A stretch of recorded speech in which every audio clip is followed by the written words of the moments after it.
Bonjour vous et bienvenue sur votre podcast d'actualité jeux vidéo préféré, Singe Pourpre Podcast. Aujourd'hui je suis encore en compagnie uniquement de Elena. Bonjour Elena. Bonjour.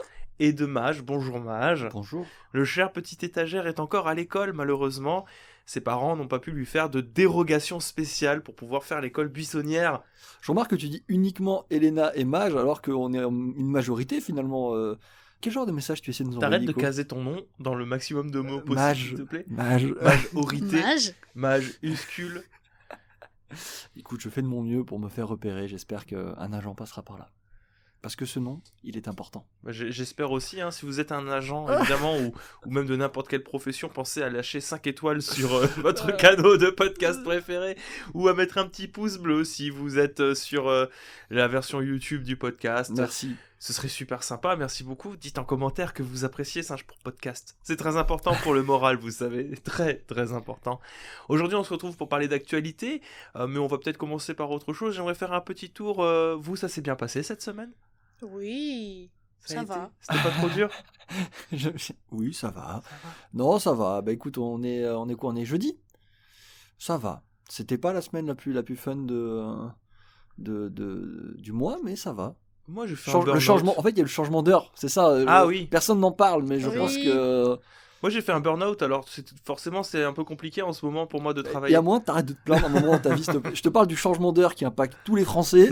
Et toi, tu parles de toi. Désolé, Oh. je suis désolé. Est-ce que vous avez joué à des jeux vidéo, vous, cette semaine ? Moi, cette semaine, non. Vraiment, je t'avoue, j'ai pas joué. J'ai fait que regarder un peu comment toi tu jouais. Mais cette semaine, moi, c'était le calme total niveau jeux vidéo. Mais en fait, je sors toujours, j'ai l'impression de ce magnifique jeu de Disco Elysium.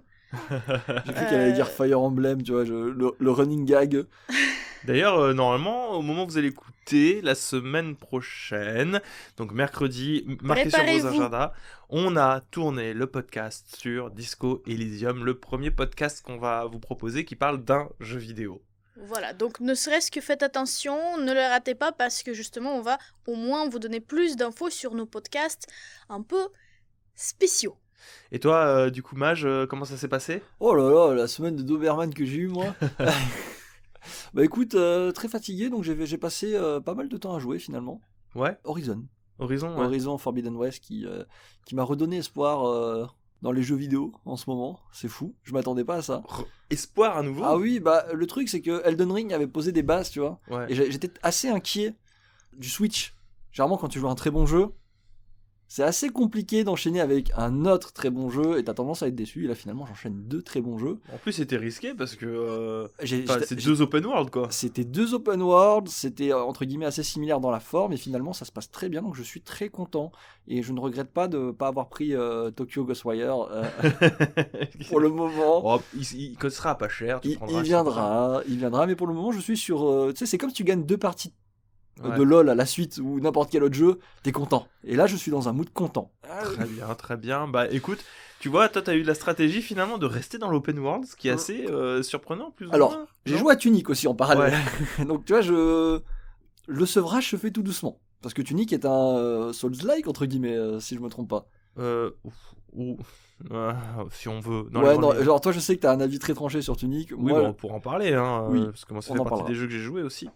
Bah écoute, j'ai enchaîné direct parce que tu vois, toi ta stratégie finalement de sevrage, elle se fait en continuant sur un genre de jeu similaire, le Mm. monde ouvert, c'est pas pareil du tout, mais après on presque reste- tous les jeux sont monde ouvert. pas tous les jeux sont monde C'est ouvert, vrai. mais c'est une construction, on va dire, on peut presque parler d'un genre, hein, le monde ouvert maintenant, vu que tout le monde presque fait ça. Ben moi j'étais parti, tu vois, j'ai fait des virages à 180 degrés, moi. Ouais. Non, ça fait 90 degrés plutôt. 180. Est-ce que 180. c'est vraiment important? On s'en fout. Bref, moi je fais 360. moi je fais des 360, ça veut dire que du coup je reviens devant Du moi. coup, tu reviens au même endroit. Bon bref, moi je fais des virages parce que j'avais fait Stranger of Paradise tout de suite après Elden Ring tu vois, pour me remettre dans le vraiment rien à voir. Quoique c'est un peu un Souls aussi. C'est pas le jeu avec un certain Chaos. Si, avec Chaos, je sais pas si tu connais Chaos. Mais surtout, moi j'ai séché, je viens de finir Kirby et le monde oublié sur. Ah oui, t'as fait un backflip. C'est de même coq pas. à l'âne. Mais il était très très bien. Et du coup, je suis plutôt content. Et pareil, dans ce mood de découverte, du coup, je me suis dit, allez, on va relancer la Xbox Series. Là, ça fait si longtemps. Le Game Pass, tout ça. Et j'avais installé 2 jeux pour les tester en mode il faudrait peut-être que je rattrape un peu mon retard. C'était Tunic et The Grunk. C'est 2 mauvaises expériences pour le moment pour moi. Tunic, j'y ai joué presque 2 heures. C'est chiant comme la mort. Moi j'aime bien. J'aime pas du tout. C'est juste qu'ils arrivent pas à doser. Parce qu'il y a des gens, ils ont voulu savoir, parce que j'avais dit que je trouvais ça pas ouf et qu'il y a des trucs qui passent pas pour moi. Voilà, je vous explique ce qui passe pas pour moi dans Tunic maintenant. Je trouve que les combats desservent le propos du jeu. Je trouve que la difficulté des combats ne sert à rien là où j'aimerais me buter sur les puzzles. Ah, c'est l'inverse, moi, tu vois, les puzzles. J'aimerais me buter sur l'exploration. J'aime beaucoup l'exploration, je trouve qu'elle est bien fichue, mais je trouve que les combats ne servent à rien. Je trouve qu'ils sont de trop. La difficulté des combats est de trop. Après, tu vois, de pouvoir explorer avec le manuel, oui, c'est un parti pris, j'aime beaucoup. Ah, le manuel, mec, l'idée du manuel, elle est géniale. Non, au début, très bien. Je râlais de fou dessus, mais le concept d'avoir un petit manuel numérique à l'ancienne, tu sais, quand on était bloqué, on allait voir dans les manuels ou dans les guides. Et j'adore. Et d'ailleurs, c'est rigolo parce que j'ai l'impression, tu sais, de faire des recherches sur Internet à l'époque où il y avait, tu sais, des scans de manuels en anglais. Oui. Et vu que là, c'est dans une fausse langue un peu, et qu'à l'époque, je parlais pas anglais, alors je me retrouve un peu, tu vois. Il y a un petit côté assez. Non, mais c'est bien fichu, tu vois. Et elle est là la force du jeu, très clairement. Mais elle est pas dans ses combats. Et je trouve que c'était une erreur d'y adjoindre au forceps cette touche de Souls-like avec les monstres qui reviennent quand tu sauvegardes, etc. Oui, il y a le côté un peu feu de camp, quoi. Je trouve ça en trop. Vraiment, pour moi, le jeu aurait été impeccable s'il s'était concentré sur l'exploration, les puzzles. Les combats, pour moi, ne sont pas bons. Très clairement, pour moi, c'est de trop. Et au-delà de ça, je trouve les musiques chiantes. Alors, les musiques sont pas chiantes, elles sont assommantes. Ouais. Genre, c'est des musiques que tu prends, tu vas dodo. Oui, mais c'est ça. Et tu sais ce qui s'est passé, j'ai stream dessus à peu près 2 heures, et je me souviens qu'à un moment, je m'arrête, je fais, les gars, je reviens, je vais me chercher, je m'endors. J'arrête tout, je suis en train de rompicham. L'équilibrage audio est pas très bon, parce que je trouve qu'on entend moins les effets sonores que la musique assommante. Ouais. Après, elle est très belle, hein, la musique. Je dis pas le contraire, mais je trouve qu'à la limite, cette musique-là dans le jeu, elle sert à rien. Ils auraient gardé le jeu sans musique, ça n'aurait rien changé. Oui, c'est vrai. Si, presque ça aurait été mieux, parce que du coup, comme ça, on pourrait entendre justement les bruitages des combats, des avancées, quelque chose de petits bruits qui attirent l'attention. C'est un peu plus stimulant, quoi. C'est toi qui m'as fait la remarque. Oui, c'est moi qui t'ai fait remarquer ça. Parce qu'au début, moi, j'étais là, mais j'étais en train de m'endormir devant mon canapé. Et elle me dit, mais en fait, les musiques, elles sont pas bien. Ça va pas, les musiques. Et moi, j'ai fait, ah ouais. Après, les musiques contre les boss sont un peu plus... j'ai fait un boss. Ça monte d'un octave, on va dire. Tu vois. Mais bon, les boss, encore une fois, on revient sur le même problème. C'est-à-dire que je trouve pas ça marrant. Les combats ne sont pas marrants. Non, mais perso, si vraiment j'ai envie de m'endormir et que j'arrive pas, je mets un petit ASMR et c'est bon. Là, ah non, moi jeu, je prends Tunic sur Switch. Ouais, voilà, tu mets Tunic à la place, c'est bon. Hein. Tu prends Tunic sur Switch, tu vas dans le lit, t'as plus aucun problème d'insomnie. Hein. Oui, je suis désolée pour les gens qui apprécient le jeu. Donc si c'est le cas, donc de votre côté, si vous avez aimé Tunic, expliquez-nous s'il vous plaît comment vous avez réussi à tenir jusqu'au bout. Tu me sors du truc alors que j'arrête pas de dire depuis le début, moi j'aime bien. Je peux t'expliquer. Bah tu t'es endormi au moins une fois. Oui, mais tu me dis que la musique elle est relou et t'es plus ou moins d'accord pour dire que les combats, bon, on aurait pu s'en passer. Ça n'empêche pas que je passe une bonne expérience dessus, tu vois. Ça me plaît, j'aime bien le concept. Okay. Je comprends, mais moi si tu veux, vraiment il y a cette problématique des combats qui me sortent trop. En fait, je trouve ça dommage parce qu'il aurait pu se contenter en fait de faire juste des puzzles. Après, il y a un problème, moi tu sais que je trigger, c'est souvent sur le prix. Et étant donné que j'ai effacé ce facteur du prix avec le Game Pass, j'ai tendance à être moins chiant. pour être honnête. Profite un peu plus. Ah, moi je suis pas plus chiant, au contraire. Enfin, je suis plus chiant dans la mesure où, comme je l'ai pas payé. Je vais pas me forcer à le finir. Si ça me plaît pas, j'arrête. Bah oui, non mais moi, tu vois, par exemple, je me force pas. Mais je sais qu'à une époque, j'avais une tendance à me dire putain, j'ai payé ça tant. Et pour avoir des bugs là. Et ça m'énervait. J'avais un point trigger. Et là maintenant, dès qu'il y a un petit problème, je fais plus ce rapport au prix. Et ça me frustre bien moins dans mes expériences. Du coup, en parlant d'expérience Game Pass, la deuxième expérience que j'ai faite, c'est The Grunk, pas plus tard qu'hier, où j'ai joué 1h30. 1h30 pour The Grunk, c'est beaucoup, parce que le jeu se termine en 5 heures, cela dit en passant. Donc j'ai vu une bonne partie du jeu, on va dire, entre guillemets. Je vais continuer pour le coup, parce que je trouve l'expérience intéressante. Heureusement que c'est une expérience courte, cela dit en passant. Parce que pareil, la boucle de gameplay est très relou, à base d'aspiration un peu chelou. Il y a un délire de boucle de gameplay en ce moment, j'ai l'impression. Ouais, c'est peut-être moi, ou c'est parce que je joue que à des jeux... Le principe d'une boucle de gameplay, tu le retrouves dans tous les jeux vidéo. Oui, et c'est juste que là, je trouve que le cœur de gameplay est très limité dans The Grunk, dans la mesure où c'est une sorte de petit plateforme, de light platformer, dans lequel en fait tu as une sorte de substance néfaste, toxique, qui s'appelle le grunk, que tu dois aspirer avec ton gant pour que la nature reprenne ses droits. Et pour le moment, en 1h30, tout ce que j'ai fait, c'est aspirer de la glu. Oui, mais est-ce qu'il y a... Alors j'ai pas essayé le jeu, mais il n'y a pas un délire de... Tu sais, c'est le genre de jeu esthétique où tu prends un plaisir à aspirer juste pour aspirer avec de la bonne musique. Non, pas spécialement, parce qu'après l'environnement est joli, le jeu est plutôt joli, il y a des propos plutôt sympas, les deux personnages féminins qui parlent sont plutôt sympathiques, les musiques, pareil, alors c'est encore un délire assommant de musique un petit peu lo-fi, etc. qui en font. Moi, la lo-fi, ça m'aide à me concentrer ou à m'endormir, hein, mais ça dépend laquelle. La lo-fi café ou la lo-fi chill. Ouais, c'est un. Voilà, bref. C'est comme The Grunk, ce serait comme Super Mario Sunshine, mais tu remplaces tout pour le moment de ce que j'ai vu, tu remplaces tous les défis de Super Mario Sunshine à base de jet pour utiliser le jet au maximum par tu nettoies que la plage. Tu fais que nettoyer des trucs. Après, c'est important de nettoyer la plage. Ouais, mais là, bref. Bon, je verrai, je pense que je vais le finir, mais pour le moment, bon, c'est pas.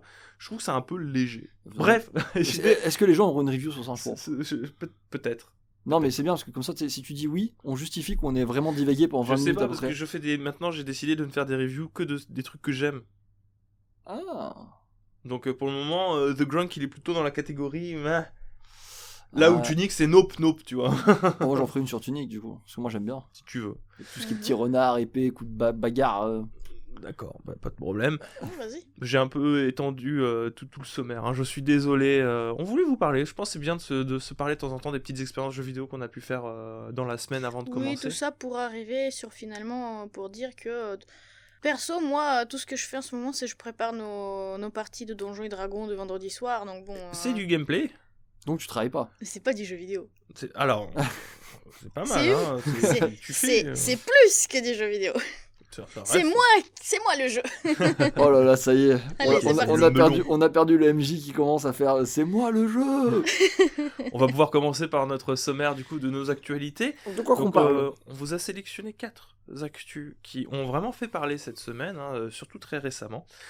La première, on va parler du directeur d'Amazon Games qui s'en va. Je ne sais pas si vous vous souvenez d'Amazon Games, c'est un studio qui existe et qui voulait faire des jeux.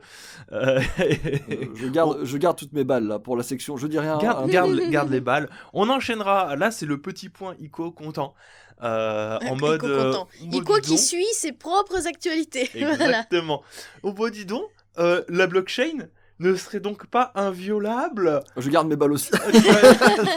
600 millions de dollars perdus à cause d'un pirate sur Axie Infinity. Si vous connaissez pas Axie Infinity, c'est un jeu pay to learn basé sur des NFT et inscrit sur la blockchain Ethereum. On en parlera le moment venu quand on va parler de tout. On va pas tout raconter en avance. Mais j'explique c'est quoi. Il est si enthousiaste qu'il va tout déballer pendant le sommaire là. C'est...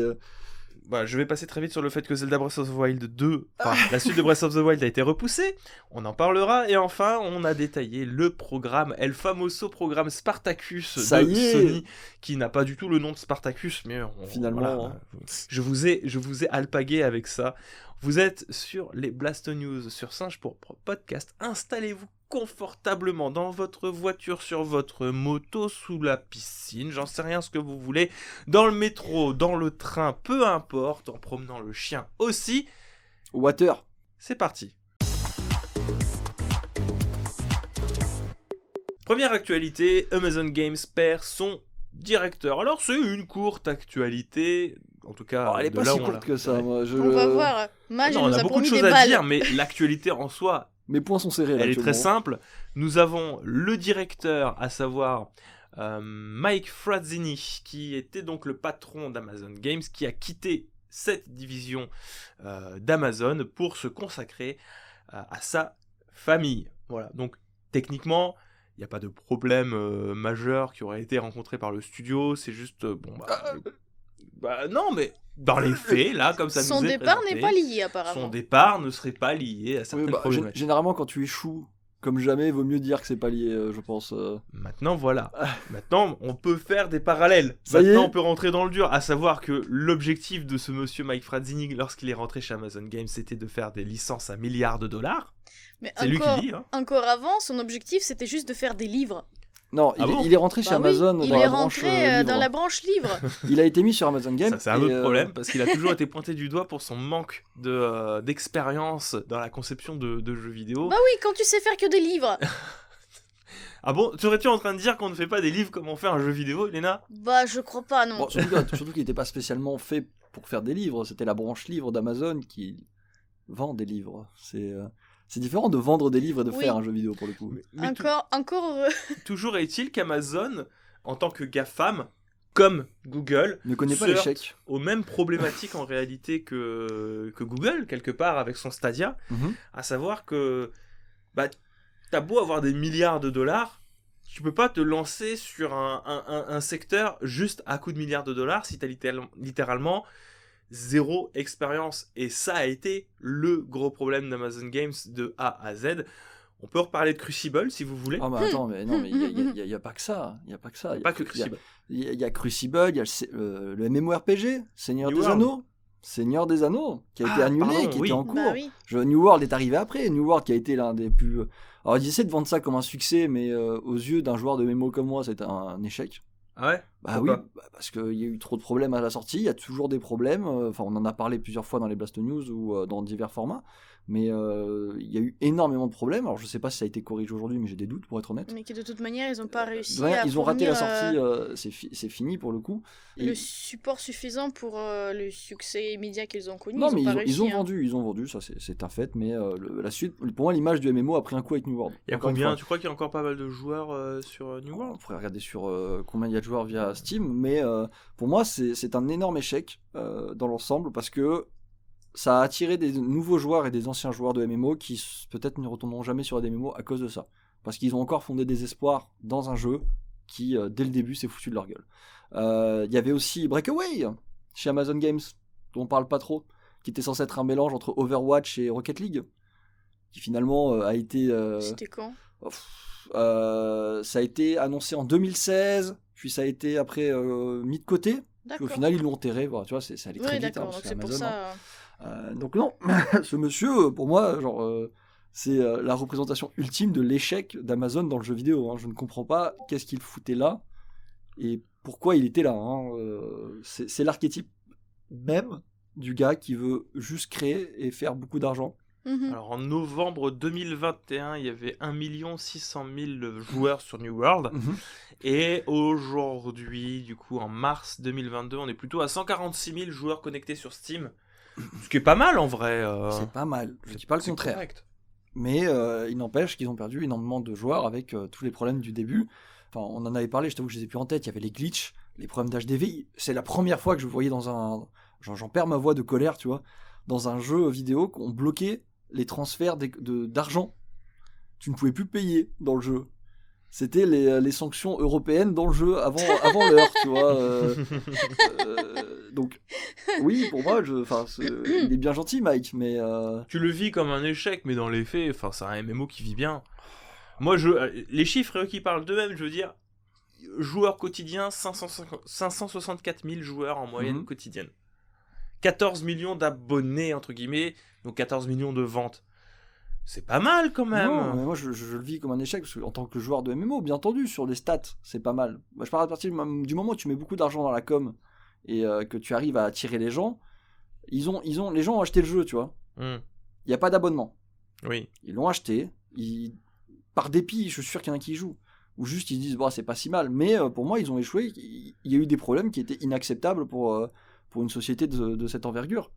Genre, les MMORPG, ça fait très longtemps qu'on en fait. Toujours est-il que là, du coup, New World est effectivement sur une pente descendante. quoi qu'il advienne, à moins qu'ils n'ajoutent du contenu très bientôt. Parce que là, en novembre, du coup, ça fera 1 an que le jeu il est sorti. Moi, j'ai l'impression qu'il est sorti depuis très longtemps, mais ça, c'est parce qu'on a eu la bêta. Oui, il y a eu la bêta quand même. Non, mais Oui, mais maintenant ils ont Lost Ark, donc oui, ils non, sont mais voilà, contents. mais bravo. Est-ce que pour autant on peut vraiment leur applaudir parce que c'est qu'un portage? Oui, c'est pour ça. C'est pas leur jeu. Ils le mettent en avant comme une réussite. Je suis désolé, c'est pas une réussite, Lost Ark. Lost Ark, c'est vous avez acheté un truc qui marchait très bien ailleurs et vous l'avez ramené chez vous. Vous l'avez traduit, ça n'a vous l'avez. absolument rien à voir avec vous. Oui, c'est ça. Hein.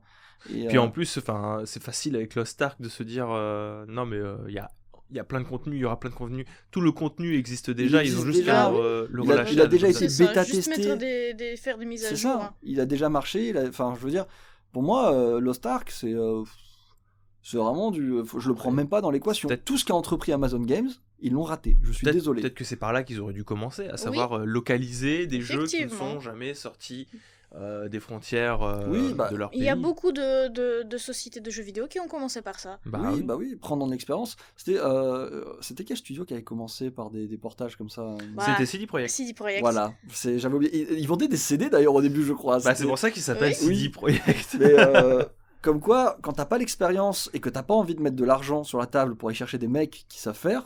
Mais même pas. Il vaut mieux commencer comme ça. C'est même pas que ça, parce que Amazon pourrait mettre des gros bifetons pour avoir des gens d'expérience. Derrière, c'est que. Je pense qu'il pourrait acheter n'importe qui. Faut savoir faire faut savoir organiser une boîte qui fait des jeux. Oui.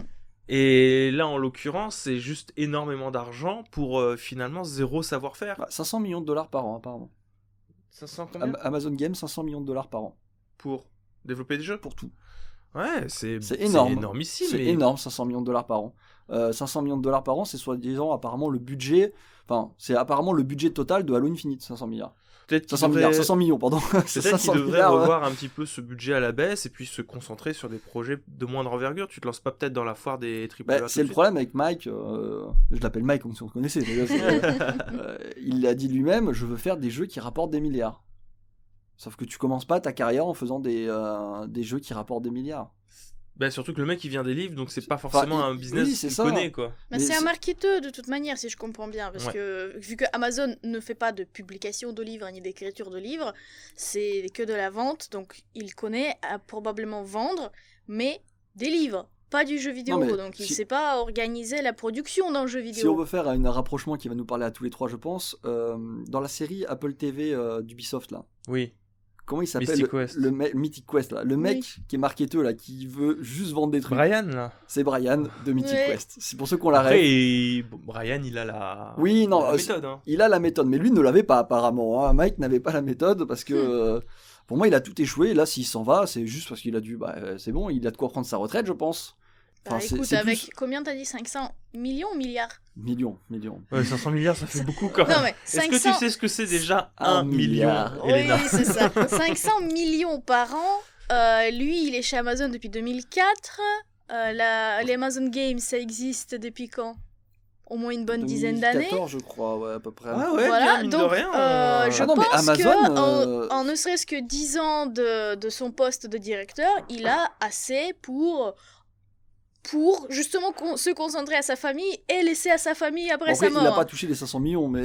Non, il a pas touché mais c'est le studio. Tu t'imagines combien gagne un directeur d'un studio avec autant de budget? Combien gagne un Je pense directeur qu'en de section 10% Amazon, par an, c'est que pour lui. Hein. Ah non, mais il a de quoi prendre sa retraite. Mais il a raison de prendre sa retraite. Cet homme ne doit plus mettre les pieds dans un studio de jeux vidéo. Hein. Ah oui, ouais. Après, il faut qu'il revienne dans les livres. Je pense que c'est Amazon mieux, aussi qui se cherche encore sa place. Je sais pas si... Je pense qu'ils adoptent... Ils ont plein de bonnes volontés, mais je pense que, comme Google, tu vois, faut revoir les ambitions différemment, parce que tu peux pas juste foutre de la thune et t'attendre que la mayonnaise prenne. Je pense que le secteur du jeu vidéo est de toute manière très concurrentiel. T'as les acteurs qui sont déjà en présence, qui font leur bise et qui ont déjà les gros poissons. C'est ça, qui sont déjà les gros poissons. Quand t'arrives en challenger, il faut réfléchir en tant que challenger et pas en tant que mec qui vient juste foutre des billets. Je veux dire, même la place du mec qui fout des gros billets sur la table, elle est déjà prise par Microsoft, qui est lui aussi un autre GAFAM. Donc C'est vrai que c'est toujours compliqué, je pense. Et Amazon Game, bon bah c'est New World aujourd'hui, c'est Crucible raté, c'est Amazon Luna, Seigneur des Anneaux, parle-en, s'il te plaît. Seigneur des Anneaux, le MMO aussi. Ouais, c'est pas facile d'avoir la beaucoup de confiance des gens ratage, ouais. aussi. Faut bien avoir certaines, je Après, pense. peut-être que Mike a essayé quand même de faire de son mieux, tu sais pas. Parce que Non, le non, rythme. non.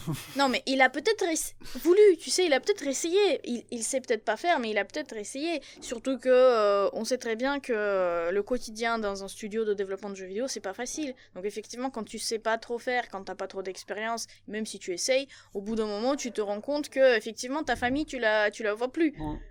Non, mais je suis d'accord. Que je sais pas, moi, les enfants ont grandi, tu n'as même pas remarqué. Je suis d'accord, mais il y a un problème plus profond que ça. Je pense pas que Mike avait des problèmes pour voir sa famille avant non plus. On est vraiment sur le format du géant qui veut faire un truc comme Stadia finalement. Je pense pas qu'il était affecté par les problématiques que certains studios ont, pour être honnête. On peut pas savoir. De toute manière, maintenant il est parti. Il va plus y toucher au jeu d'Amazon. Donc pour le meilleur et pour le pire, on sait pas. Profite bien de ta famille, Mike, et merci pour tout.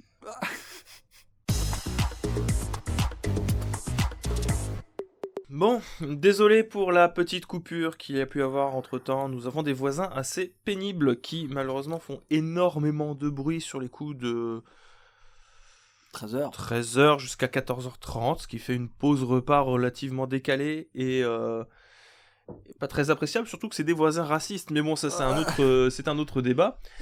Oui, parce que du coup on entend tout, c'est ça le problème. C'est qu'on entend. Il y a peut-être même des chances que sur la fin de la précédente partie, vous ayez entendu quelques-uns de leurs propos. Ou une sorte de yaourt de leurs propos, mais sachez que ça avait des tendances pas très correctes, on va dire. Bon, moi, ce qui m'embête le plus, c'est surtout leur douche. Je ne comprends pas pourquoi ils se douchent. Oui, parce qu'après, une fois qu'ils ont fini de parler, il y a toute une période où en fait ils vont tous à la douche et on les entend se toucher. Aussi, ça arrive de temps en temps. Mais bon, c'est pas grave, les mecs, faites ce que vous voulez. Bref, nous sommes de retour du coup sur les Singes Pourpres podcast pour la suite de nos actualités. La suite de l'actualité qui parle d'un jeu qui s'est fait pirater, à savoir Axis Infinity, tiens, justement. Bah dis donc, la blockchain inviolable, n'est-ce pas il est impossible de pouvoir traficoter, pirater, de pouvoir faire le pirate, de voler des trucs sur une blockchain qui serait considérée comme étant intouchable. Après tout, la technologie neutre liée à tout ce qui est crypto-monnaie, NFT, ne saurait être violée puisque c'est quelque chose de communautaire, c'est quelque chose qui est construit entre plusieurs personnes, on le rappellera. Alors, petite... parenthèse, petite blague à part, qu'est-ce que c'est qu'Axis Infinity, qu'est-ce que c'est que ces notions de blockchain, de NFT, etc. Alors je vous invite à aller voir déjà dans ma vidéo sur les dangers des NFT, si vous voulez comprendre un petit peu plus ce genre de choses. C'est important de faire cet effort, de au moins s'intéresser et d'avoir des vagues notions de c'est quoi la blockchain, c'est quoi les NFT, c'est quoi les crypto-monnaies, parce que ces gens-là jouent avec votre méconnaissance du domaine, et c'est parce que vous n'y comprenez rien que du coup ils vous entubent, donc c'est très important de faire cet effort-là, plus qu'ailleurs en tout cas. Toujours est-il qu'Axis Infinity, c'est ce qu'on va appeler un play to earn. Un play to earn, c'est littéralement jouer pour gagner. C'est un jeu dans lequel vous pouvez farmer la crypto-monnaie du jeu en fonction, une crypto-monnaie qui sera en fonction de la blockchain sur laquelle le jeu est basé. En l'occurrence, pour Axis Infinity, c'est des monnaies qui sont liées à la crypto-monnaie Ethereum, donc qui est une des monnaies les plus chères après le Bitcoin. Ouais, je crois que c'est la seconde, effectivement. Donc un jeu qui ressemble un peu à Pokémon, dans lequel vous allez avoir des axes qui sont tous différents et uniques. Donc c'est ça les NFT, c'est des jetons non fongibles qui vont prouver l'unicité de votre bien dématérialisé sur une plateforme virtuelle. En l'occurrence, c'est des petits monstres moches, vraiment très moches. Non mais, qu'on se le dise, vous trouviez certains Pokémon au design raté. Là, c'est un jeu qui se base sur des designs ratés. Oui, non, mais c'est un peu le melting pot de tous les ratages. Tout ce qui n'a pas passé le casting de Pokémon a fini, et bien sûr, ce jeu. Non, c'est même pas ça. Ils ont raté le casting de Pokémon, ils ont tenté celui de Digimon, ils ont raté celui de Digimon, ils sont partis chez Temtem, et Temtem a pas voulu d'eux. Bon, c'est vraiment tous ceux qui ont raté tous les casts qui finissent sur ce jeu. Mais c'est même pas ça. Il y a une notion de procédurale dans la gestion de ces trucs-là, et ça donne des trucs vraiment... Bah, il y a un côté, ça doit être produit en masse aussi, tu vois. C'est le problème. Donc ça doit être produit en masse, parce que, comme ils sont tous unique entre guillemets. Il y a cette notion du ils doivent tous être différents et des fois on va vraiment chercher la différence sur des trucs vraiment à la con. On n'est pas là pour faire une critique d'Axis Infinity, c'est un pay to earn. Pour accéder à ce jeu, il faut que vous achetiez votre NFT ou on vous le fera louer. Ce qui est impressionnant tout de même. Voilà. C'est un modèle économique comme un autre. Et le but du jeu, c'est de soit farmer, soit, et c'est le plus intéressant, c'est de boursicoter sur la valeur de ces NFT. Voilà l'idée.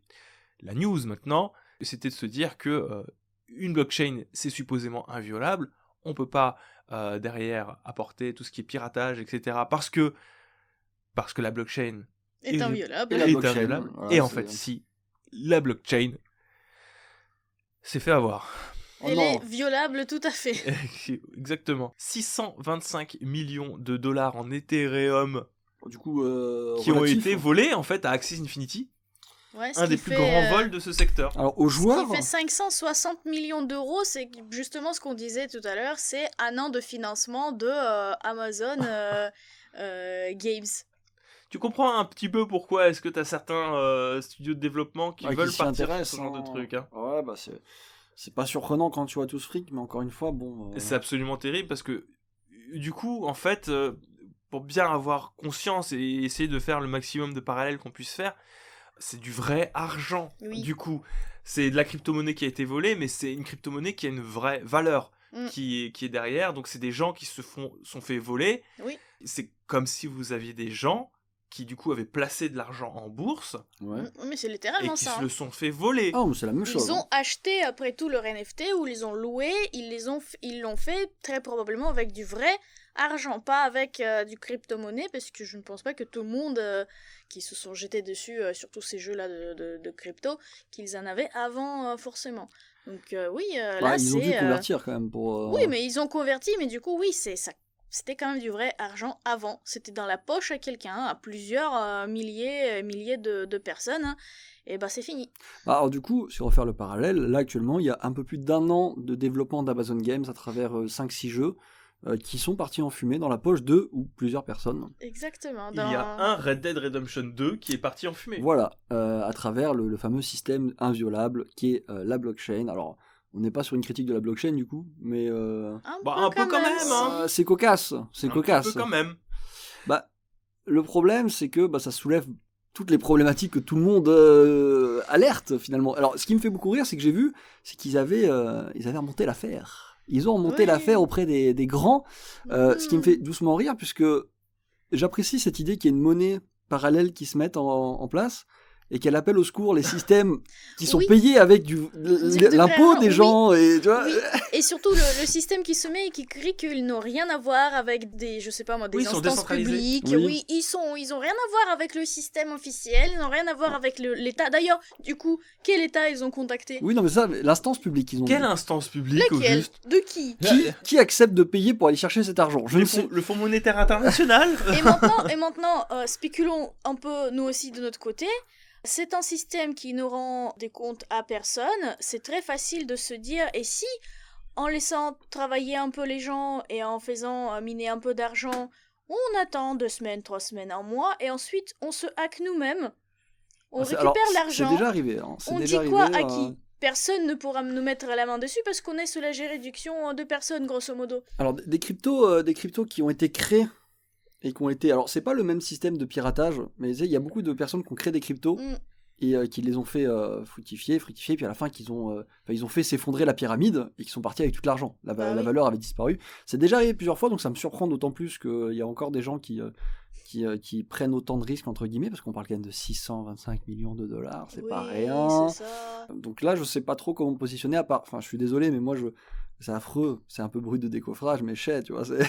Alors, attention quand même, parce que... Je sais que de toute manière, peu importe ce qu'on va dire, peu importe les critiques qu'on va donner sur cette histoire-là, si parmi nos auditeurs, il y a des gens qui sont dans les cryptos, de toute manière, on va nous tomber dessus. Oui, c'est sûr, mais... Qu'on est de mauvaise foi, etc., mais... Je sais pas ce que t'en penses, Florian. Moi, je pense que dès que les gens ils crient que la blockchain est inviolable et que il joue avec énormément d'argent réel de personnes, et il faut vraiment faire cet effort-là d'essayer de sécuriser le truc.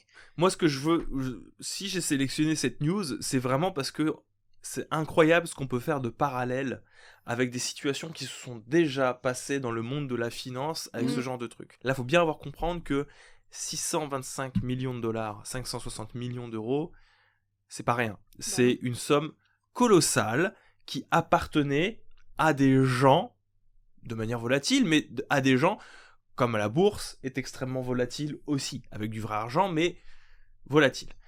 Le parallèle réel qui a existé, pour moi, là, ce que je vois, et c'est la dernière phrase de l'article qui, personnellement, m'a fait tiquer à l'oreille, Sky Mavis, donc Sky Mavis, c'est les développeurs Axie Infinity, déclare à présent avoir gelé toutes les transactions afin qu'aucune monnaie ne puisse plus être retirée de la chaîne de blocs.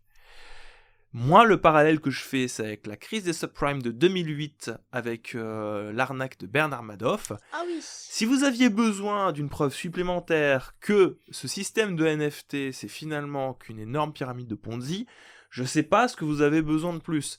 Parce que là, actuellement, ce qu'on nous dit, c'est qu'on a gelé les transactions, les gens ne peuvent pas retirer la crypto-monnaie pour derrière la retransformer en argent, parce que pour la bonne et simple raison qu'il n'y a plus de crypto-monnaie. Oui, non, mais ça veut dire ce que ça veut dire. L'argent. Il y a une valeur fictive. Limitée. Si tout le monde tire tout en même temps, ça explose. Et je comprends pas. Moi, je t'avoue que je tombe des nues face à tout ça parce que déjà, je m'intéresse pas trop. Mais je me dis, j'ai l'impression qu'il y a un système parallèle qui se met en place, mais qui a décidé de reproduire toutes les mêmes erreurs que l'économie standard. C'est-à-dire il y a un côté, oui, regardez, on va faire mieux. Ça sera plus libre. Personne n'aura le contrôle et ça fait la même chose. Mais tu vois, là, ce qui est absolument terrible, c'est que le truc incroyable avec tout ce qui est crypto-monnaie, c'était que c'était décentralisé et que du coup, aucun organisme ne puisse mettre son nez dedans. Très bien, il y a un problème. On appelle qui parce que la crise des subprimes, qu'on le veuille ou non, heureusement qu'il y avait des États pour injecter de l'argent dedans et qui c'était les seuls à même de pouvoir créer de l'argent, tu vois, pour essayer de temporiser et de pas que tout le système soit explosé. Alors, à titre personnel, ça aurait été bien, ça aurait créé quand même beaucoup de morts et beaucoup de...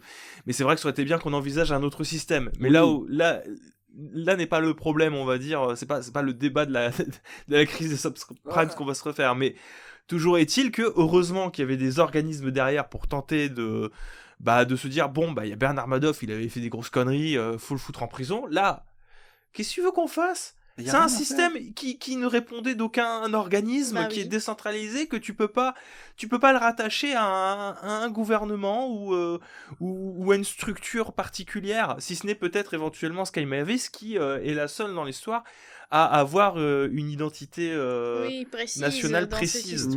Il me semble qu'ils sont thaïlandais, si je dis pas de bêtises. Mais... Oui, dans ce cas-là, ce sera la Thaïlande d'inspecter. Mais bon, oui, mais bon, encore une fois, les Thaïlandais ont qu'est-ce vraiment qu'elle veut faire ? Parce que le système... Qu'est-ce que le gouvernement thaïlandais peut bien avoir l'argent, qu'est-ce qu'il en a à foutre surtout, tu vois, c'est une monnaie virtuelle, quoi, donc c'est pas vraiment lié avec la finance publique ou quoi que ce soit, quoi, donc oui. Moi, je me fais une analogie assez simple, c'est, j'imagine, il y a un ballon, tu vois, sur un petit terrain, c'est les ballons avec les terrains de foot avec tout encadré, avec pas des cages, mais des murs un peu, et il y a des gens, ils veulent prendre le ballon, ils veulent aller jouer dehors. Ils se font taper par un groupe de mecs dehors. Ils rentrent à l'intérieur, dire les gars, on a sorti le ballon, désolé. Par contre, on vient de se le faire voler. Il n'y a pas moyen d'aller le chercher. Bah non, tu vois. Et c'est pas aux gens du truc principal d'aller chercher vos ballons que vous avez perdus en sortant volontairement du système. Moi, c'est comme ça que je le vois, même si c'est très simple. Donc oui, ça fait rire, entre guillemets, même si je suppose que c'est très triste. Enfin, c'est très triste pour les personnes qui ont perdu de l'argent, parce que je pense pas qu'il y ait des mecs qui avaient 5 millions de team Pokémon, là... je sais plus comment ça s'appelait. Donc c'est que des mecs qui ont perdu des petites sommes, je pense. Alors, et du coup, le pire dans l'histoire, c'est que le mec, l'agresseur, comme il l'appelle, il a contrefait les validateurs nodes. Alors, les nœuds de validation, c'est ce qui était censé rendre la blockchain incorruptible, puisqu'elle était validée par tout le monde. T'as un mec qui a réussi à contrefaire ça. Je veux dire, à partir de là, s'il y a un mec qui a réussi à le faire... Il remet en doute toute la blockchain, non ? C'est que ça n'est pas si inviolable que ça, votre blockchain. c'est que c'est pas si Et incroyable il que suffit ça. d'un mec pour tout défaire, quoi. Après, il dit qu'il est seul, mais est-ce qu'il est vraiment seul? Ça, c'est un autre. Ça, on n'en sait pas. Oui, mais tu sais, ça peut être 10 000 de personnes, mais qui sont représentées par une seule unité qui faisait intervenir dans la blockchain. Oui, bien sûr, mais pour moi, la blockchain, elle est en mode remise en question totale avec ce genre d'attaque. Hein, Mais moi, ce que je vois, on va dire le pire dans l'histoire, c'est qu'on dit que c'est le plus gros vol jusqu'à la commis. Mais c'est pas le seul. Non, c'est pas le Ça seul. veut dire Il y en a d'autres, qu'il y a hein. beaucoup de blockchains qui en souffrent, il y a beaucoup de vols qui se fait, beaucoup d'argent réel ou pas trop perdu, et donc beaucoup de personnes touchées par la perte de cette monnaie virtuelle, probablement réelle avant de se retrouver sur la blockchain. Ouais. Donc c'est n'importe quoi. C'est grave ce qui se passe en fait. Et la question aussi qui vire peut-être un peu vers le, je sais pas moi, vous allez me dire vous-même vers le complotisme ou pas, mais on peut estimer que peut-être qu'il y a des gens qui se sont dit tiens, c'est un nouveau système, on va se lancer, c'est trop bien, c'est inédit, ça va être super safe, ça va être trop bien.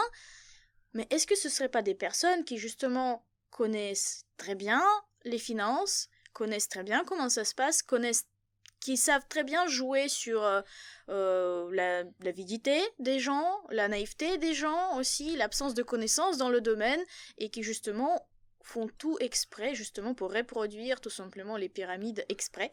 Non, mais c'est même pour pas les du complotisme, faire s'effondrer. C'est la réalité. c'est exactement le cas Pour en fait. les faire C'est ce que s'effondrer, j'explique depuis le début et ce que j'ai expliqué dans la vidéo aussi, c'est que c'est en fait le fait que vous ne connaissez rien à la blockchain et que vous ne connaissiez rien aux NFT, aux crypto-monnaies, etc., vous serez entretenu dans cette ignorance. Personne ne veut vous expliquer et à chaque fois que vous émetteriez une critique, on vous renverra à votre méconnaissance du système pour la bonne et simple raison que les acteurs principaux de ce système-là font en sorte de vous entretenir là-dedans pour vous envoyer des étoiles dans les yeux, vous dire que c'est presque magique, mais jamais on vous expliquera comment ça marche. Et surtout, je pense qu'il faut pas malheureusement écouter les personnes qui, par exemple, font malgré tout des bénéfices sur ces systèmes des NFT qui sont des bénéfices qui peuvent paraître énormes, genre je sais pas moi, en milliers d'euros ou des centaines de milliers d'euros qui peuvent paraître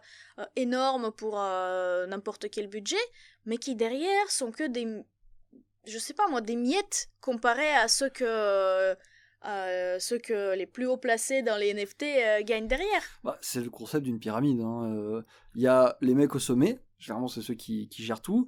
Il y a ceux un peu plus bas qui gagnent un peu moins, mais qui attirent finalement, qui vulgarisent le truc pour tout le monde. Bah, et en bas, il y a moi finalement. Bon, j'ai rien acheté, hein, mais en bas, il y a moi qui regarde pas ça trop de manière sérieuse. Qui a une certaine FOMO, qui achète sa NFT de peur de pouvoir le perdre, Exactement. mais qui jamais va spéculer dessus et va juste permettre d'entretenir ceux qui achètent et revendent. J'arrive parce que j'ai peur de rater le train, de me dire oh je vais peut-être pouvoir m'acheter une maison avec ce NFT, parce que c'est ce qu'ils vous vendent les mecs, hein. C'est achetez-en, on sait jamais, dans 10 ans regardez le Bitcoin, c'était compliqué le Bitcoin, les NFT. Mais toi tu ne feras que de mauvais achats qui moi je ferai jamais de que valeur. des mauvais achats, je ne ferai pas de bons moves parce que je suis monsieur tout le monde finalement du NFT, je vais pas surveiller le marché, je vais pas revendre mes trucs, et même encore si je faisais ça c'est pas sûr parce que je suis pas un spécialiste, et à la fin je ne serai que un prix qui sera remonté vers le haut. Et je lâcherai l'affaire, comme des milliers coup de de personnes. chance tu arrives à générer un certain gain dessus, c'est pas dit que dans 3 ans plus tard tu vas pas tout perdre. Oui, ou que si ça va pas s'effondrer une fois que t'as tout retiré par exemple de ton côté. C'est largement possible, t'as une faible chance de générer un truc, mais tu seras jamais dans le mid ou dans le top. Parce que c'est pas fait pour être accessible. Sauf si tu t'y connais ou que tu connais des créateurs de NFT. Exactement. Mais dans ce cas-là, tu participes dans le montage et dans l'arnaque. Tu commences directement dessus. Mais en tant que personne lambda, vous ne pouvez être qu'en dessous et espérer soit faire de micro-gains, soit pas de gains du tout et plutôt des dépenses. Chose à quoi on vous dira, vous n'avez pas eu de chance. Recommencez. C'est ça. Bref, faites attention à vous, renseignez-vous, c'est très important, même si, bon, on l'a vu, hein, tout ce qui est notion de metaverse, blockchain, crypto-monnaie, etc., c'est des choses qui sont en perte de vitesse actuellement. Oui, faites attention à vous quand même. Si vous aimez le métavers, jouer au MMORPG, c'est pareil. Hein. Moi, une fois, j'ai mon père qui m'a appelé pour me dire qu'il avait été contacté par téléphone par un investisseur en crypto-monnaie. C'est là que tu vois que ça devient chaud, tu vois. C'est là que tu sais qu'ils essaient d'alpaguer. Non, mais t'inquiète, tu mets 1000 balles dedans et moi je le fais fructifier pour toi. Oui, mais Tu vois, tu sais qu'il y a des gens qui t'appellent terrible. pour des actions normales comme ça aussi. Là. C'est là, sauf Mhm. que là, le problème, c'est qu'on est sur un marché parallèle, Oui. pas spécialement géré. Et j'ai hâte de voir Et ça. ingérable. Et ingérable parce que les gens ne veulent pas qu'il soit géré par les États, justement. Mais le problème, c'est que quand ils sont braqués, qui c'est qu'on appelle? Bah oui. Et là, du coup, je trouve que c'est très grave parce que c'est les personnes qui commencent à se faire approcher, elles n'ont rien à voir, absolument rien du tout avec ce marché parallèle il est de retraité, quoi. crypto-monnaie. Oui, non, mais voilà, ils cherchent. C'est non, un mais retraité. ils cherchent les gens qui ont un peu d'argent à mettre dans des trucs. Potentiellement, ils leur donnent un petit billet. Mais s'ils perdent tous, enfin, ils jouent avec l'argent des gens. Et on revient sur ce schéma encore de. Surtout qu'on leur promet même pas la possibilité d'essayer de spéculer par eux-mêmes. Ah non, c'est Mais il prête-moi faut de que ça l'argent. soit fait par le biais de quelqu'un d'autre. Non, Donc c'est vraiment la vraie perte d'argent, quoi. Prête-moi de l'argent, je vais jouer avec. T'as de la chance, tu Oh bah gagnes. désolé, ça n'a pas marché. Oui, voilà, c'est le marché. C'est le marché, mon C'est petit, comme mon ça. petit monsieur. Écoute, je peux rien te rembourser. Voilà, donc fuyez le NFT. Voilà. Oh là là. Allez, actualité suivante. C'est parti. Bon, sortez les mouchoirs. Hein? Allez. Bon, c'était attendu en vrai. Hein. Oui, on s'y attendait. C'était pas possible. Il n'y avait pas eu assez d'annonces. Il y a même le nom. Si encore ils avaient annoncé le nom, Ouais. ça aurait été une surprise. Là, le nom final n'était pas annoncé. La suite de Legend of Zelda Breath of the Wild donc est officiellement repoussée au printemps 2023, sachant que le printemps pour une société, ça commence fin mars, ça finit début juin-juillet. Voilà. Mm. C'est Donc ça, vaste, hein. le printemps 2023. Donc ça m'étonnerait C'est, quand même que Breath of the Wild... À enfin, que partir la du mois suite- d'avril, quoi. Ça m'étonnerait que la suite de Breath of the Wild rate le coche de mars, parce que mars c'est un gros coche, donc je pense qu'on peut espérer plutôt début du mois d'avril, fin du mois de mars, plus que juin, juillet, ou le mois de... Enfin juillet c'est plutôt l'été, plus que mai, juin. Mai, juin c'est assez vide comme Ouais. période de sortie en général. Il y a des vacances, là-dessus. peut-être, potentiellement, Donc, pour certains. Bah, le Breath of the Wild, il est sorti en mars. Oui, c'est Oui, vrai. Peut-être mais- il pourrait toujours caler ça de la même manière. Il avait été annoncé en 2019. Ça commence à dater. Quand même. Hein. C'est Breath of the Wild, la suite de Breath of the Wild, qu'on va appeler Breath of the Wild 2 par commodité, se voulait être une suite plus rapide à faire parce que on reprend tous les assets. C'est une suite directe Oui. à Breath of the Wild et finalement on se rend compte que ça prend son temps. Alors on Oui. sait qu'il y a eu une crise sanitaire qui est passée par là. On voit, il faut du temps pour faire un Breath of the Wild. Mm. On sait qu'il y a une crise sanitaire qui a été faite, qui est passée par là aussi, mais on sent aussi que peut-être qu'entre-temps, il y a les ambitions qui ont changé. Alors on sait, ça a été officialisé, hein, que on va pouvoir se balader dans des îles aériennes. Mhm. On imagine que peut-être qu'il y aura du voyage dans le temps aussi, des mécaniques pleines de surprises. Peut-être. Hein. Et d'ailleurs, ce report-là de Breath of the Wild, il a été présenté avec une annonce surprise, entre guillemets, de Eiji Aonuma, qui a annoncé ce report avec quelques images supplémentaires du jeu. Enfin, Oui, qu'on n'a deux pas plans. vu parce que j'ai regardé derrière la bande-annonce qu'on a eu, le petit trailer de gameplay qu'on a eu l'année dernière, en 2021. Oui. Effectivement, il y a des images qu'on n'a pas vues. C'est deux images qu'on n'a pas encore vues qui sont du coup un Link. C'est un peu cryptique. Hein. Il y a un beignet de lumière avec une épée une Master Sword qui est ravagée par une sorte d'acide. J'aurais tendance à dire par un fléau. Alors vous avez déjà toutes sortes de théories qui ont fleuri sur internet avec ces deux seules images. C'est fou, hein. Oui, alors moi je Pas ne besoin commenterai de- pas ça. Pas besoin de beaucoup de choses. Hein. Je dis qu'il y en a qui n'ont pas besoin de grand chose, mais tant mieux, tu vois, ils se font kiffer. Oui, faites-vous kiffer. Il faut amusez-vous, alimenter, quoi. il faut tenir, tu vois, jusqu'à Ne la sortie. prenez juste pas ça pour argent comptant derrière, quoi. Ouais, commencez pas à emmerder les gens. Des hein. théories, ça ne sont pas la vérité tant qu'elles n'ont pas été validées par Confirmées. les créateurs originaux. Tant que le jeu n'est pas sorti. Tant que le jeu n'est pas sorti, une théorie reste un divertissement. Toujours est-il que c'est triste, mais c'était attendu. Et très honnêtement, c'est ce que je disais sur Twitter, vu les sorties de malades qu'on a eues en 3 mois en 2022, Laissez-nous souffler. je me voyais pas enchaîner direct sur... Quand bien Oui. même je l'attends avec impatience, je me voyais pas enchaîner direct, personnellement. Bah oui, parce que déjà, avec seulement Elden Ring, tous les autres jeux ont été un peu éclipsés, toutes les autres sorties du mois de février, presque. Mhm. Donc il faut le temps, il faut Mars. laisser le temps aux gens. Oui, mais presque février aussi. Le 25 mars, c'est pas trop février. Passons. Mais c'est pas grave, pas grave. Passons. Elden Ring est sorti le 25 mars. Non. Non, le 25 février. Ah, c'est moi qui dis des bêtises. Bah voilà. Pardon. Voilà. Quel mois sommes-nous? Désolé, j'ai pas le champ. C'est quel mois Non, sommes-nous mais il est sorti fin février. Donc oui, en mars, il n'y a pas eu de... Tous les jeux qui sont sortis en mars, éclipsés par Elden Ring. Et la moitié des sorties de février aussi. Donc il faut laisser un peu de temps aux gens de jouer quand même à ces jeux-là aussi. Là, on a du retard de un mois. Surtout, de les digérer, parce que quand tu enchaînes 2 bons jeux, tu vois, ça peut être très indigeste. Hein. Mais oui, bah écoute, je l'attends.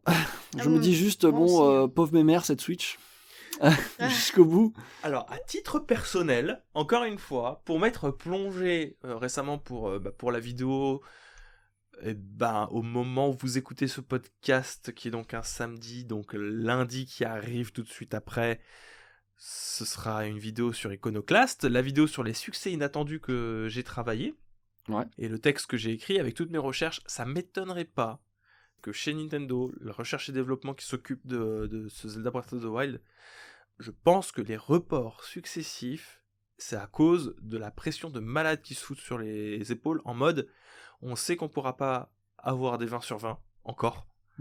Donc on va essayer quand même de s'en approcher le plus possible, et de vraiment avoir une expérience qui va radicalement évoluer la formule qu'on avait connue, et faire évoluer les choses à ce point-là, ça demande du temps. Oui, effectivement. Je pense que depuis la fin du DLC, qui devait être 2018, je crois que le dernier DLC c'était 2018 pour Breath of the Wild, on serait du coup sur 4-5 ans de développement total pour une suite qui est censée reprendre tous les assets du précédent jeu. 4-5 ans de développement, chez Nintendo, c'est quand même ultra vénère comme temps de développement. Même avec la période Covid qu'il y a eu entre-temps, ça fait une sacrée période, mais moi je pense que on est en train de serrer les fesses de ouf chez Nintendo, en mode... Et si c'était que l'histoire d'une fois, finalement, Breath of the Wild, dans l'histoire de Zelda. Il faut que ça soit parfait, sinon ça va être mis dans les chiottes par tout le monde. Mon avis très personnel, c'est que Breath of the Wild 2 sera un bon jeu, mais qu'il atteindra jamais les ventes surprises qu'on pu... j'ai du mal à y croire. Les suites font rarement plus de ventes que les premiers opus. Ouais. Ça, c'est un fait. C'est à la limite, si après ils décident de faire un Breath of the Wild 3, c'est lui qui pourra remonter la pente. Oui. Mais si tu compares avec le cinéma, l'épisode 2, il fait toujours moins que le 3. Mais voilà. Moi, à titre personnel, je préfère partir pessimiste là-dessus. Je pense que Nintendo se doute qu'il va y avoir un effet de tassement et qu'ils en rajoutent les bouchées doubles pour que ce tassement-là soit le moins important possible. C'est d'autant plus risqué que là, cette fois, Breath of the Wild, il n'a pas de nouvelle console pour le propulser. Oui. C'est un bon point. Sauf s'ils décident de sortir la Switch 2 en même temps pour faire 2 Zelda d'affilée qui sont cross-génération, super. Mais oui, il n'y a pas de nouvelle console pour le pousser. Et le dernier Zelda qui était sorti en fin de génération tout seul, c'était Skyward Sword. Il a bidé. Skyward Sword, il a bidé. C'est alors un bid relatif encore une fois, 6 millions de ventes, même moins que ça, non, je crois que c'était 3-4 millions de ventes.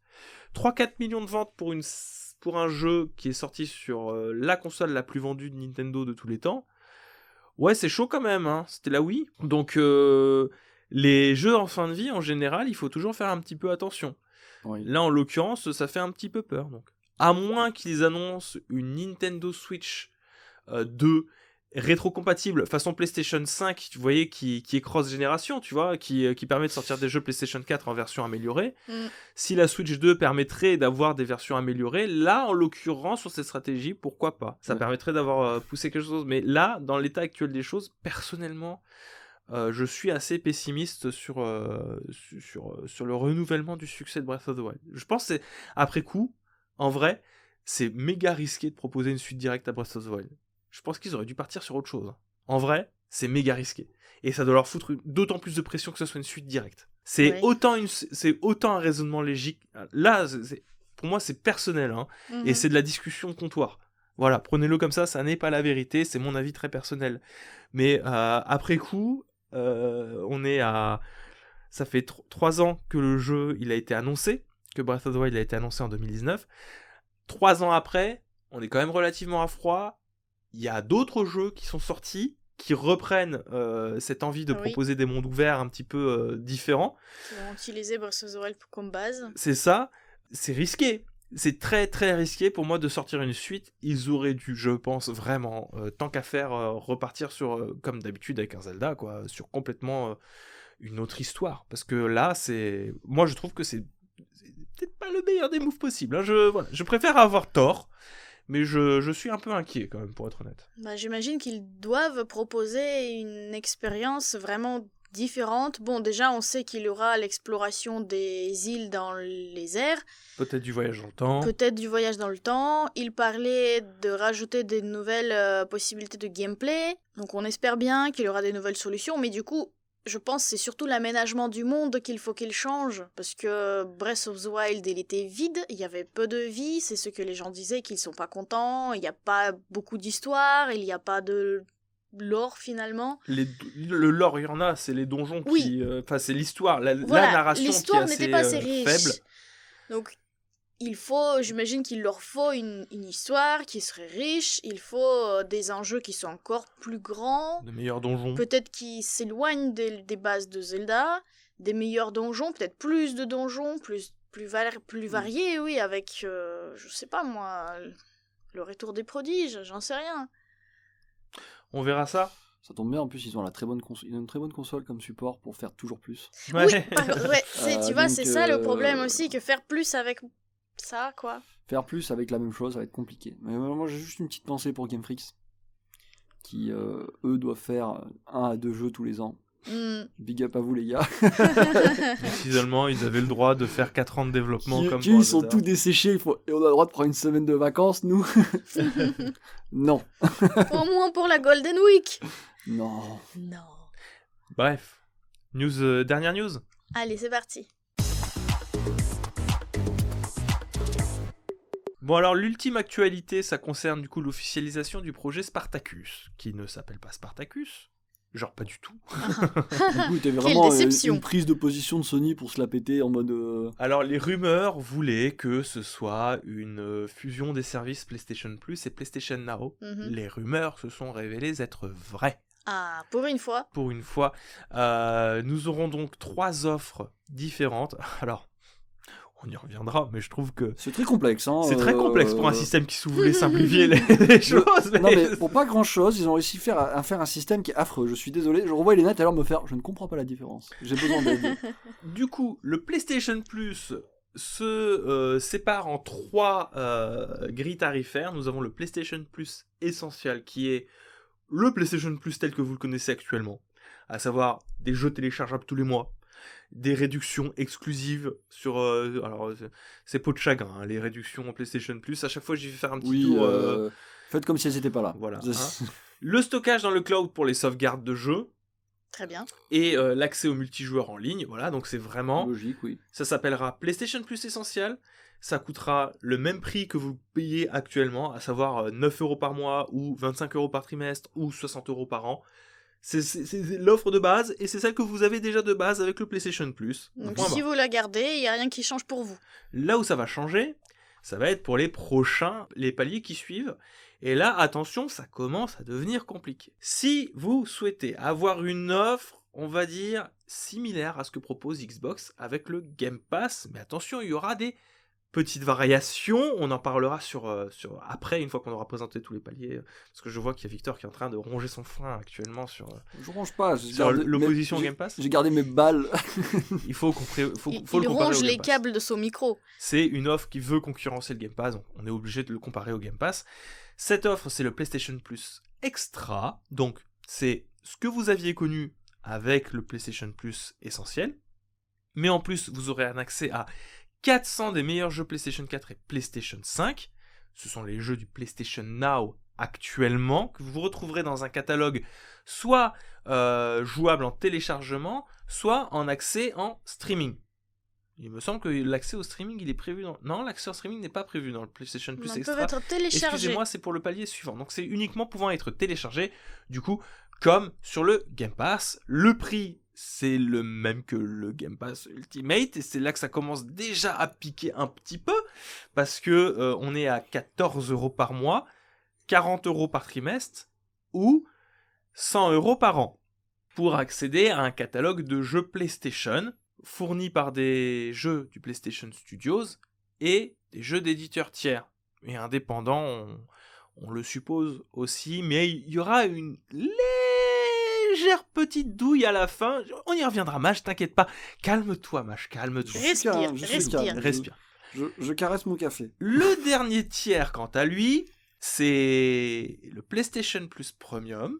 C'est la même chose que les précédents tiers, donc vous aurez accès à vos jeux offerts tous les mois, vous aurez accès à c'est plus de 400 jeux PlayStation 4 et PlayStation 5, mais en bonus, vous aurez 340 jeux supplémentaires, dont des jeux PlayStation 3 disponibles en streaming ou dans le cloud, des jeux PlayStation 3 disponibles via le streaming dans le cloud, un catalogue de classiques téléchargeables ou en streaming de jeux PlayStation, PlayStation 2 et PlayStation Portable, pas encore de Vita, on suppose, peut-être qu'un jour il y aura de la Vita, mais pas maintenant, et l'accès par le biais du streaming dans le cloud aux jeux PlayStation, PS2, PSP et PS4, des paliers extra et premium dans le marché, proposant actuellement le service PlayStation Now.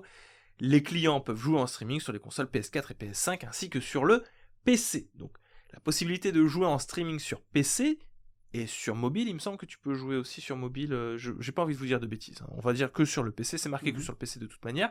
Donc c'est l'offre PlayStation Now totale, globale, que vous auriez accès dans ce PlayStation Plus Premium, avec en bonus des versions d'essai de jeux que vous pourrez jouer à partir de ce palier pour les tester avant de les acheter, donc des démos, hein, des trials, on va dire, peut-être 1 ou 2 heures de jeu qui sont possibles avant de passer à la caisse. Le prix, accrochez-vous à votre slip ou à votre portefeuille, ou aux deux si jamais vous mettez votre portefeuille dans votre slip, comme Mage. Toujours, hein, c'est la meilleure façon. Vous ne pouvez pas, à moins que le pickpocket mette vos doigts dans votre slip, votre portefeuille est en sécurité dans le slip. Oui, bah c'est très important. Meilleure technique, hein. Prenez note. 17 € par mois. Hop, et là mon portefeuille, il est à l'abri. 50 € par trimestre et 120 € par an.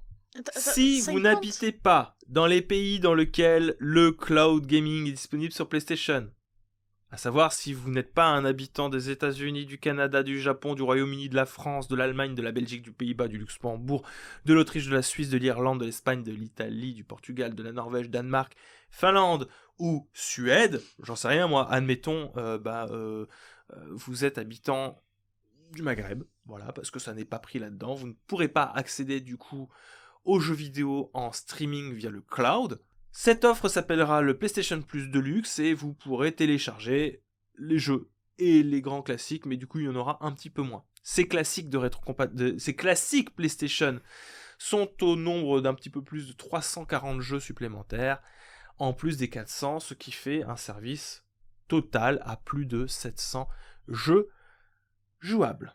Voilà pour les présentations. C'est compliqué. C'est compliqué. Pour quelque chose. Pas grand-chose. Alors, moi, notamment, la première question que je me pose, c'est vis-à-vis du dernier palier, le premium. Oui.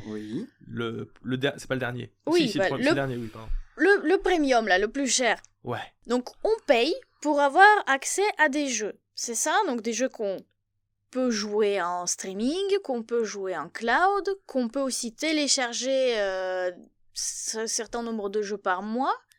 Mais du coup, je comprends pas. On paye pour pouvoir derrière acheter des jeux plein pot, c'est ça? Non. Le dernier palier... Parce que c'est le truc là qui disent que on a la possibilité de tester le jeu avant de l'acheter. Mais je paye déjà un abonnement. Non, mais tu payes... Tu sais pas, l'abonnement, le catalogue, ça doit être comme sur Game Pass. Il peut y avoir des jeux qui viennent, il y a des jeux qui s'en vont, et surtout, tu n'auras pas tout qu'il y aura dedans. Notamment, je voulais le garder pour la fin, mais les jeux ne comptaient pas à avoir du Day One. Jim Ryan a dit, PlayStation Studios, pas de Day One. Ne comptez pas là-dessus. Le God of War Ragnarok, 79,99 €. 80 balles à acheter dans votre magasin ou sur la boutique. Il ne sera pas sur le PlayStation Plus, peu importe le palier, Day One. Du coup, ce que veut dire cette option, c'est que par contre, le God of War Ragnarok, si tu es abonné au PlayStation Plus Premium, et uniquement au PlayStation Premium, tu vas pouvoir le pré-télécharger, y jouer 1 heure ou 2, le jeu va se couper et va te dire, tu peux l'acheter potentiellement avec une réduction lié à ton abonnement PlayStation Plus derrière, mais tu peux Mm. l'acheter maintenant si ça te plaît. Tu peux vérifier. Ce qui est pas mal, ça s'appelait des démos à l'époque, c'était distribué dans des paquets de céréales gratuitement ou dans des magazines, mais pourquoi pas le grand retour des démos comme ça, et surtout peut-être imaginer de les généraliser, parce que, voilà, soyons honnêtes, mais ce palier ne serait intéressant que s'il est généralisé à tous les jeux. Ouais, effectivement. Vraiment, il faut pas que ce soit une initiative particulière de proposer le game trial. Faut pas qu'il y ait que les PlayStation Studios qui le fassent. Moi, je l'avais déjà avant, parce que tu sais que je suis un petit baroudeur d'internet. Ce truc, je l'ai déjà moi. Ouais. Ça s'appelle Steam. Et ça s'appelle la politique de remboursement. Oui, Alors, de 2 attention, heures, oui, t'as pas effectivement. le droit de faire ça. Hein. C'est du baroudage, ça. Non, mais c'est du baroudage. Mais moi, sachez que j'ai ce réflexe de le faire. Des fois, j'ai envie d'acheter un jeu sur console, mais avant de l'acheter, je prends sur Steam, je le teste 2 heures, je demande à le rendre, et à partir de là, eh ben, soit je l'achète, soit je l'achète pas. Mais c'est du baroudage, mais je l'ai déjà Soit finalement. tu le gardes, soit tu te le fais rembourser. Oui, c'est ça. Aussi. Mais des fois, je le veux sur console, donc je le teste sur PC, je le demande un remboursement, et je vais le racheter sur console, tu vois. Donc, je vous propose qu'on entre dans le vif du sujet. Oui. PlayStation a dit qu'il y aura quelques jeux du PlayStation Studios qui arriveront dès le lancement. Notamment du Death Stranding, du God of War, du Marvel Spider-Man, du Miles Morales, du Mortal Kombat 11, du Returnal. Voilà, c'est les gros jeux qu'on retrouve déjà dans le PlayStation Plus collection actuellement. Très bien, vraiment très très bien. Il n'y aura pas de jeu Day One. Je vais citer ce que disait Jim Ryan à ce niveau. Nous pensons que si nous faisons cela, donc mettre des jeux Day One du PlayStation Studio, nous allons briser un cercle vertueux de jeux que nous créons chez PlayStation Studios. J'ai envie de chipper là. Comprenez par là que PlayStation aujourd'hui gagne beaucoup d'argent sur les jeux PlayStation Studios qui sont vendus en plein pot sur le store des maths ou en physique, et que actuellement les foutre en Day One sur leur service, même si c'est encore plus cher, ça ne serait pas un cercle vertueux pour eux et ce serait contre-productif. Pour eux, en précisant. Pour eux. Maintenant, voilà, on va prendre un petit peu de recul. Reste que, si on s'en tient à la stricte compréhension de tout ça, et en oubliant le prix, c'est un catalogue qui est censé concurrencer le Game Pass, et qui a ses atouts plutôt intéressants. Maintenant, on va rentrer dans le critique. Moi, il y a 2 choses principales qui me gênent, à titre personnel. C'est l'ultime palier premium. Faire payer des démos. Vous êtes sérieux? Faire payer des putains de démos à des gens qui vont, au final, payer plus cher d'abonnement à l'année qu'ils ne payeront de jeux. Oui. Vraiment, c'est un problème. Deuxièmement, vous voulez concurrencer le Game Pass en proposant une rétrocompatibilité payante, là où en face c'est gratuit et amélioré, parce que la rétrocompatibilité sur PlayStation, ça va être les jeux tels quels, hein. Ah oui, Vous attendez pas il n'y aura pas d'upgrade. Ils vont pas les refaire. Hein. Ils font déjà payer 10 € pour passer de PlayStation 4 à PlayStation 5. Ouais. Attendez que s'ils s'amusent à upgrade les jeux, ça va partir en couille. Hein. Ça va tripler. Donc, Donc, on se retrouve avec une offre, mais c'est ultra chelou, ultra complexifié également. Me dites pas que Sony n'aurait pas pu intégrer de base dans son abonnement PlayStation Plus essentiel, en fait, le palier extra. Le extra est de trop. Le palier extra est de trop. Non, pour moi, l'extra n'est pas de trop. Enfin oui, il est de trop, mais dans le sens où, en fait, il n'aurait pas eu à avoir essentiel. Oui. Il aurait dû avoir extra et un plus premium. Peut-être. Je sais pas, en vrai. Non, mais moi, je pense voir l'erreur, c'est qu'ils ont donné un nom à PlayStation Plus de base. Ouais. Ils ont mis essentiel. Pour moi, l'essentiel, c'est rigolo, il n'est pas essentiel. Il y a le Game Pass normal, le Game Pass Ultimate. Là, pour moi, ils perturbent les joueurs parce qu'ils mettent un essentiel sur un truc qui était pas avant. Parce que là, je regarde le PlayStation Plus essentiel, finalement, c'est le PlayStation Plus. Mais il n'y a pas vraiment d'ajout de PlayStation Now là-dedans, dans celui-là. On est d'accord? Oui. Pourquoi le nom a changé, du coup? Pour moi, ouais, c'est l'extra qui est de trop. Il aurait fallu avoir le PlayStation Plus de base. Voilà. Et un PlayStation Plus avec ce que font tous les 2 autres en même temps. Exactement. En fait, je pense que le fameux extra, il est en fait sous-garni. C'est-à-dire que, ok, il propose des choses en plus, mais pas suffisamment pour être vraiment attractif. Tandis que le fameux premium, là, effectivement, comme tu as dit, à quoi ça sert des démos, là, qu'on paye plus? Là, à la limite, il fallait le mettre dans le palier de base. Il est complètement hors propos ici. Et surtout que bon, ouais, ok, faire de la rétrocompatibilité physique de jeux PSP, c'est vrai, c'est très compliqué parce que le format est pas le même. Mais non, mais c'est tout un les combat. mecs, quoi, en face, vous avez, moi, j'ai envie de me refaire Red Dead Redemption 1. Je vais dans mon cache préféré, j'achète Red Dead Redemption 1 à 4€. 4€. Je le mets dans ma Xbox, ça télécharge un patch d'amélioration, il tourne en 60 images par seconde et upscale en 4K. Ouais, tout propre. Tout propre, tout beau, remaster gratos. Et j'ai juste eu à payer mon boîtier 4 balles.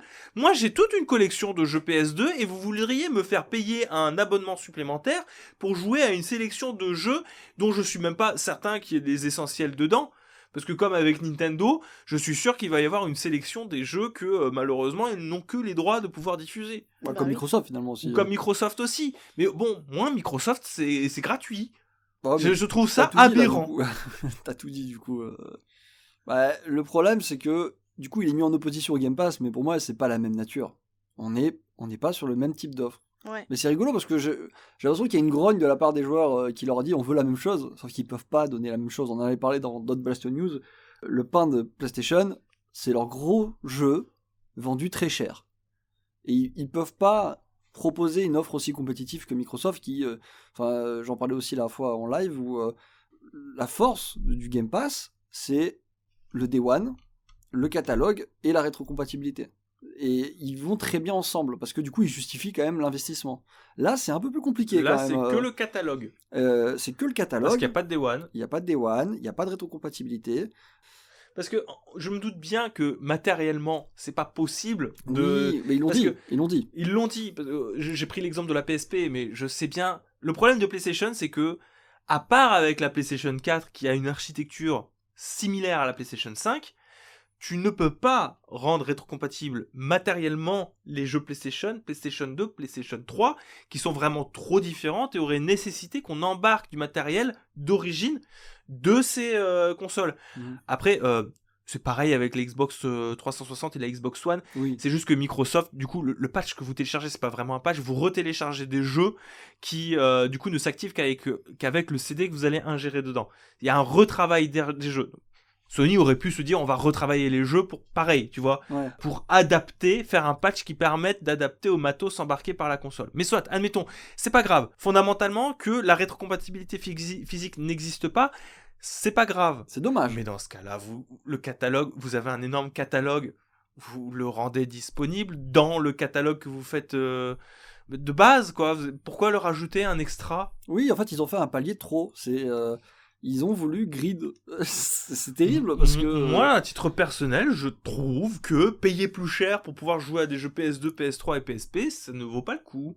Bah, je suis d'accord. Allez, à la limite, s'ils voulaient attirer plus de gens dans cette offre-là, il aurait fallu upgrade l'offre de base, proposer un petit bonus à ceux qui vont rester avec juste le PlayStation Plus Essential, et proposer un truc, bah oui, effectivement, plus intéressant sur le deuxième palier, mais 2 paliers. Là, je pense que le problème aussi avec le dernier, le premium, c'est que le prix, il est presque symboliquement trop haut, parce qu'ils ont dépassé 15€. Là, c'est 14€ plutôt, je dirais. Ils ont passé 14€. Non, pour toi, le prix symbolique, c'est 14€? Pour moi, c'est 14,80€. Ouais, bon, c'est 15€, mais 14... Tu vois, il faut qu'il y ait le 14. 14,99. Bah, il faut pas dépasser le 15€, tu vois. C'est parce que 15, ça, c'est... Psychologiquement, oui. Ça s'approche déjà de 20€. Et là, quand je vois 16,99€, c'est presque 20 balles l'abonnement. Et moi, je rebondis là-dessus. À titre très personnel, je les aurais payés, les 20 balles par mois, si, dans le dernier palier, ils avaient rajouté aussi les jeux du PlayStation Studio Day One.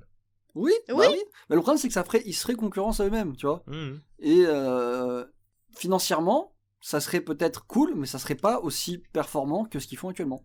Parce que, encore une fois...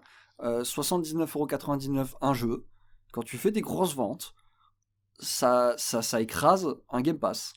Déjà, à titre personnel, j'aurais vu seulement 2 paliers, comme on l'a dit, et jouer la concurrence sur le moins cher. Parce que quitte à pas foutre des jeux Day One, tu proposes un service moins cher. Oui, en fait, c'est ça, ils auraient dû pencher vers un truc plus intéressant que le Game Pass, parce qu'ils proposent pas le Day One que le Game Pass propose. Là, j'ai l'impression qu'ils veulent faire plus cher avec moins.